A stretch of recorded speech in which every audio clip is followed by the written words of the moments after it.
സിംഹം ഓൾറെഡി രാജാവാണ്. അത് കുഞ്ഞുങ്ങളോടൊപ്പമായാൽ, അതിന്റെ കുട്ടികളോടൊപ്പമായാൽ അതിന് കുറച്ചുകൂടി ധീരത കൂടുതലാണ്. അത് കാട്ടിന്റെ ഉള്ളിൽ കൂടിയാൽ പിന്നെ പറയാനില്ല. അതേപോലെയാണ് തങ്ങൾ ജാഗ്രത കാണിച്ചത്.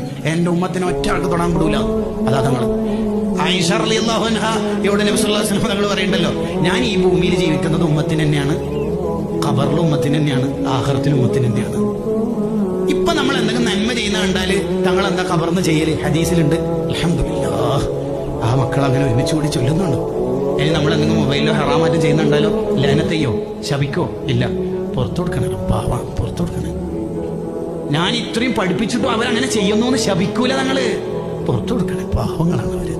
കണ്ട, ഒരാൾ ജനിച്ച മുതൽ മരിക്കണവരെ ശ്വാസോച്ഛ്വാസം മുഴുവനും പുറത്തുവിടുന്ന ശ്വാസവും ഉള്ളിലേക്ക് വലിക്കുന്ന ശ്വാസവും, ഇത് മുഴുവൻ സമയത്തും എല്ലാ ഘട്ടങ്ങളിലും തങ്ങൾക്ക് സ്വലാത്തില്ലേ. എന്നാലും തീരൂല മോനെ കടപ്പാട്. അവിടത്തോടുള്ള കടപ്പാട് എപ്പം തീരാനാ? എപ്പാ തീരുക? എപ്പോഴാ തീരുക?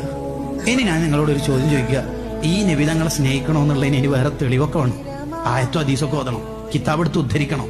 റബീഉൽ അവ്വൽ തന്നെ വരണോ നമുക്ക്? റബീഉൽ അവ്വൽ തീർന്നാൽ ഈ നബിനെ മറക്കാനാണോ നമ്മളെ പോണത്? എങ്ങനെ മറക്കുക? എങ്ങനെ മറക്കുക? നിങ്ങൾ ആലോചിച്ചോ.